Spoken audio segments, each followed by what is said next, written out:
In this video, we are going to examine what was the bleeding edge of light battlemech design at the height of the Star League.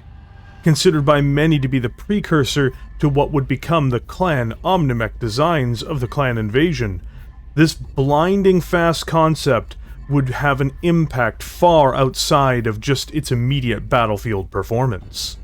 Without further delay, as if we could delay this Quicksilver-named battlemech much longer, today we are going to talk about Mitchell Vehicles' Mercury. A light mech weighing in at 20 tons, at first glance the Mercury appears to be a humble war machine which is in direct competition with the Locust in many respects. The Locust being a simple machine by comparison makes this revolutionary design seem out of place, but it's not its engine or weapons that make the Mercury such a leap in technology. Instead, the Mercury was built with a technological advancement and feature known as plug and fight, which in 2742 was revolutionary, even for the Star League.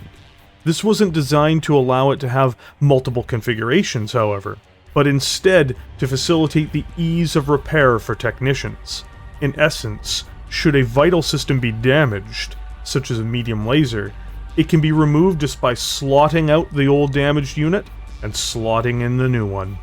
This technology would eventually be advanced by Clan Coyote to create Omnimechs, allowing for pod space rather than set weapons designs per se.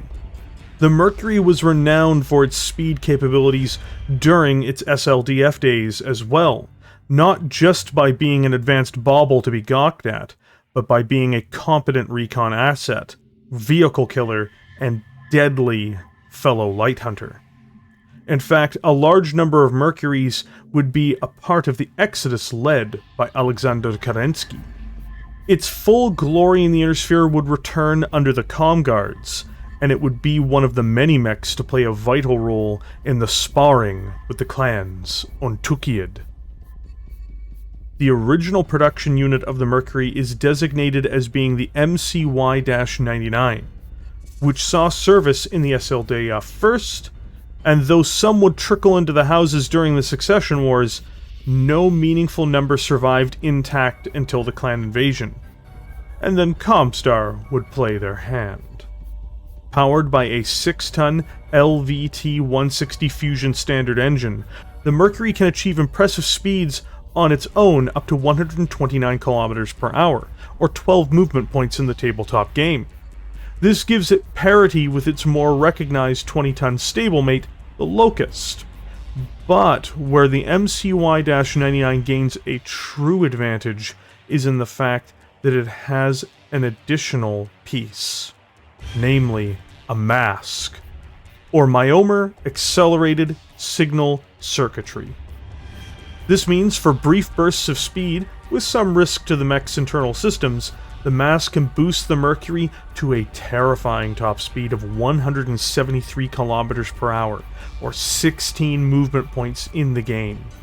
This is the greatest weapon this often underestimated light mech can bring to the field, giving it a chance to gain a position of advantage, dodge incoming fire like almost no other machine, or give the 99 the opportunity to escape its opposition at a velocity that its pursuers could only dream of catching. Due to its low mass and a lack of extremely hot materials, the 99 only comes with 10 stock single heatsinks, though this is completely adequate for its weapons package and overall systems. For offensive capabilities, the Mercury leans into energy systems exclusively. Its main weapons are a pair of Martel medium lasers, with one mounted in the right arm and another installed in the left torso, allowing it to outshoot most of its 20-ton peers, at least in their standard configurations, and not generating enough heat to overwhelm its thermal limits. After this, it's backed up with twin Hessen Mark IX small lasers, to give it further up-close stabbing abilities. One of these is mounted in the head, and the other is mounted in its center torso. These 4 lasers combined make it a scrappy, non-ammo dependent 20-tonner that might actually hit back against vehicles and light mechs harder than they might imagine. And with its stunning speed, it can make even mechs like the Enforcer or Hunchback nervous, despite their mass being over twice that of the Mercury itself. Another advancement made for its time was the 99's use of advanced armor plating in the form of ferrofibrous armor, offering it more protection per ton than traditional protective materials. Supporting 3 tons of this new composite for its time meant that the Mercury is given 10% more protection per ton. This is sadly done though in part to compensate for its very poor levels of protection, as 3 tons is considered not great even for a 20-ton mech. Sadly, this technology truly doesn't resolve the issue either, forcing the Mercury under most conditions to almost exclusively rely on raw speed for its own defense, rather than depending on any physical barrier put in place by its armor. Overall, the MCY-99 is a fascinating machine, using a series of new technologies. Its plug-and-fight tech is revolutionary, as stated before, and its incredible speed is its greatest weapon and defense. In addition, for its weight, its short-range weapons capability is extremely deadly and effective, and is certainly not to be underestimated, even by slower, larger Battlemechs. But despite using ferrofibrous, it is not a perfect vehicle, and should it be caught in a moment of slow speed, or a lucky shot, its situation can, and will, rapidly deteriorate as enemy fire helps it achieve a new form, namely that of molten slag. But there are variants of this machine as well, all the way from its inner sphere downgrade to later generation designs, meant to do battle in ever more advanced and difficult wars with the passage of time. The MCY-98 is a step down from the MCY-99, and not because it came first, but rather because it came afterwards. With the destruction of Mitchell vehicles during the Succession Wars, this would mean that the replacement components for existing Mercuries would become harder to obtain, and machines themselves would slowly be eroded by attrition. The 98 is the primary attempt to keep this vehicle functional, and they would continue to appear, at least to some extent, in battles across the Inner Sphere during the Succession Wars. Even with this in mind, the Mercury would all but disappear after the Third Succession War, but those that remained in service outside of any force deployed by Comstar would be the MCY-98, even if they were originally produced as 99s. The 98 loses the mask it was well known for starters, preventing it from using immense bursts of speed beyond its standard running capacity of 129 km per hour. This does, however, save the Mercury weight, and that ton is deployed into armor, which is replaced by standard plate over the sophisticated ferrofibers it once had. This, however, is still an upgrade in the armored protection area, making it as armored as its famous stablemate, the Locust. Beyond this, it has the same weapons capabilities. Despite losing speed, it gains armor, but it does lose out on the speed that makes the Mercury more than a Locust armed with a more capable laser package, and less of an ability to handle infantry. Technology makes the Mercury more than the chassis. But new technologies would appear in the later times of the Inner Sphere. The MCY-105 would appear during the days of the Dark Age and Ilclan era, and would dramatically shift the method of how the Mercury gains its famous speed.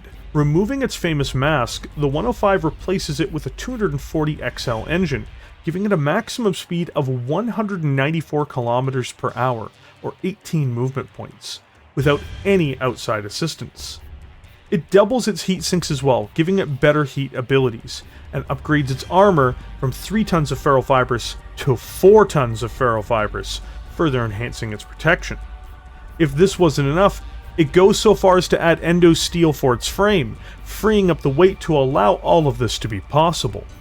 Upgrading its lasers is straightforward, as all are moved over to being ER lasers rather than standards. This offers the 105 better speed, better range, and better outer armor protection, though it does come at the expense of an XL engine being potentially dangerous, should it lose a torso, But even then, it's so fast, if you're going to be hit that hard, you've probably done something to deserve it. All the same, the 105 truly spares no expense, using sophisticated technology on every level to gain the best possible performance. It is the peak of this Quicksilver's design. Some may look at the Mercury from the outside and simply see a 20-ton light mech with some advanced technology. What they don't see is its innovation, and its function on the battlefield. In every era it has been designed to operate, it's brought something to the table that other 20-tonners simply don't have. While it may not jump like a Wasp or a Stinger, it outfights them, and even outruns the Locust.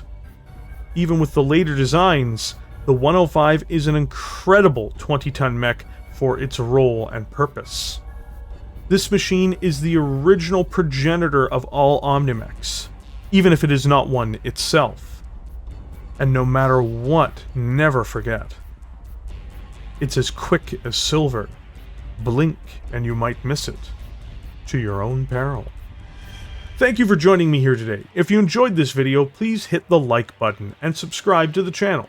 There is new content on this channel very frequently, and I appreciate the support. Also, a huge thank you to all of the members who support this channel, as these videos are possible because of viewers like you. With that, I will catch everyone in the comment section below.